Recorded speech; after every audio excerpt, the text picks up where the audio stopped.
lockdown দিয়াৰ পৰা জীৱনটো কোনফালে গতি কৰিছে মই ক'বাই নৰছোঁ দে আৰু কিঠান বাত সন্দেহ হয় মই ঘৰখনৰ আপিয়ে না বন্ধ কৰা আপিয়ে বন্ধ কৰি তলনিয়ে নাপাওঁ তথাপিতো মায়ে বেলেগৰ ক'ব মই বোলে কামেই নকৰোঁ ৰুমটোৰ পৰা ওলাব পাৰোঁ না নৰোৱে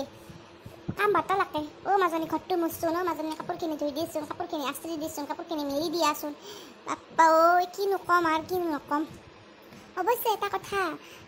এই যে অনলাইন ক্লাছ মাখান হয় এই অনলাইন ক্লাছ মাখান হোৱাৰ কাৰণে অলপ বৰ্তিছোঁ অনলাইন ক্লাছৰ অলপ বাহানা দি ক্লাছ নকৰিলেও অন্তত টেবুলখনৰ আগতে আহি বহি থাকিব পাৰোঁ পঢ়া নাম লৈ থাকিলেতো আৰু মাতবা নাহে না কাম কৰবা সেইটোৱে ভাল হৈছে অনলাইন ক্লাছৰ সুবিধা দিয়াই মায়ে একলা ৰুমটোৰ ভিতৰত সোমাইনো কি বকি আছা তাতকৈ আছোন মোক অলপমান আঞ্জাখিনি কাটি সহায় কৰি দিয়াহি বিষ্ণু পুৰাণখন শেষ হ'ল এইখানে দুটি মনৰ জনাক খেনাইব সিখান চাই আৰু ভাতকেইটা বহাবা যাম তই যাচোন পাকঘৰক লগিন যাই পেলাই আঞ্জাখিনি অলপ কাটি দি থৈ দিমি মই অলপমান পিছত যাই ভাতকেইটা বহাই দিম যায় মাই ভাল যা তই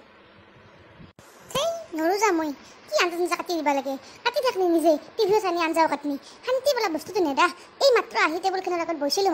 মাতবা আহিলিয়ে না আৰু কিনো নৰুকে থকা তোহাৰ দৰে বয়সত কত কাম কৰিছিলোঁ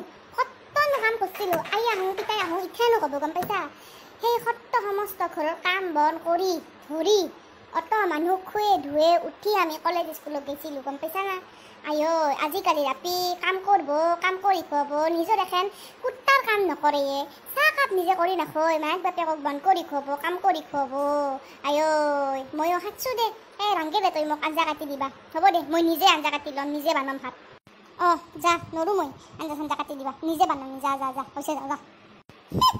এনে গতে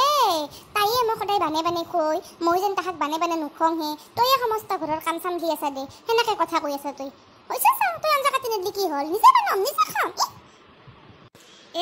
শুনছা না সেই ৰমেশ আহাত জীয়েক আহাক চাবি তাহাৰ পৰা অলপমান আঢ়ি ল'বি সেই আপি তই কিমান কাম কৰি মাকক সহায় কৰি দি থাকে মায়াক তৈও আপি তোৰ গুণ বাখনি তৰণি নাপয় গুণনো নাবাখনিব কিয় লক্ষীহেন আপি এই বুলি ক'লোঁ গম পাইছা লক্ষীহেন বুলি ক'লোঁ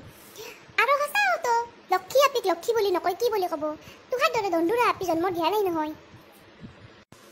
মায়ে তই কি সদায় বেলেগৰ উদাহৰণ দি থাকাই বেলেগৰ উদাহৰণ দিলিয়ে নহ'ব নহয় তই ৰমেশ জীয়েক আহা যে উদাহৰণ দিয়া তই কাম কৰাৰ ক্ষেত্ৰত ৰমেশৰ জীয়েকৰ উদাহৰণ দিলি নহ'ব নহয় ৰমেশৰ জীয়েকক দেখোন সেই মাহত দেখোন এখন স্কুটি কিনি দিছে দেখা না স্কুটিখন আৰু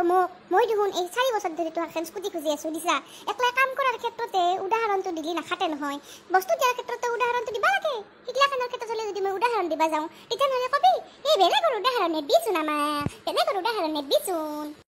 আপি তোৰ কিন্তু মুখ বেছি হৈ গৈছে মায়ের লগত এনেকে তর্ক করা মুখে তর্ক করা আমি এনেহেন নাছিলো আমার মা হো যদি একখাৰ আমাক কিবা কথা কৈছিল আমি আর মুখ দানি মা চকুক লগে নাচাইছিলো গম পাইছা না সন্মান বোলা বস্তুটো মায়ে বাপে বুলি সন্মান বুলি এটা বস্তু যে আছে সেইগিলাখান চব পাহৰি গৈছা হয় না মুখে তৰ্ক কৰোঁতে কোনোবা দিনা তোক মই এই খন্তাইৰি মাৰিম আই চিক্ক থৈ দি তোৰ কথা এনে একেবাৰে তাই তোৰ এই মুখ লৈ তই কোনোবা ঘৰত চলব পাৰবি কোনোবাক তই ভাত ৰান্ধি খুৱাব পাৰবি সংসাৰ চলাব পাৰবি তোৰ পৰা তই আশাই নকৰোঁ মই হাঁহে আহোঁ সুৰে আহোঁ 2 দিনতে থৈ যাব আৰু তই এই ঘৰত আহি থাকিব লাগিব এনে কাৰ ঘৰত আহি থৈ যায় মোক সাহস আছে না মোক ঘৰত আহি থবা বিয়াই নহওঁ মই এতেই থাকিম আই বিয়া নহয় তাই তোক আমি ফুলদানি কৰি সাজে ৰাখিম দে সদায় এনে একেবাৰে যাওঁ নাই তোৰ লগত এনেকৈ মুখ চেলে থাকাত কৰি মোৰ ভাতে হলাক হয় 2 মনৰ জনাক কেনেকৈ জানি শেষে হ'ল যাবা লাগে আই তোৰ লগত এনেকৈ থাকাত কৰি নাখাও ভাল আছিল যা বাৰে মোক মাতি নাথিবি তে কি ৰখি থাকবা আহিছোঁ নেকি তোৰ লগত মই দন কৰবা আহিছোঁ নেকি তোৰ দৰে দন্দুৰি নহয় মই যাবাই তো অলছোঁ তই আজি ভাত নাপাওঁ এখনি ক'লোঁ দেউতাৰ আগত যাই কৈ আছোঁ মুখে তৰ্ক কৰা তোৰ মজা বাহিৰ কৰি আছোঁ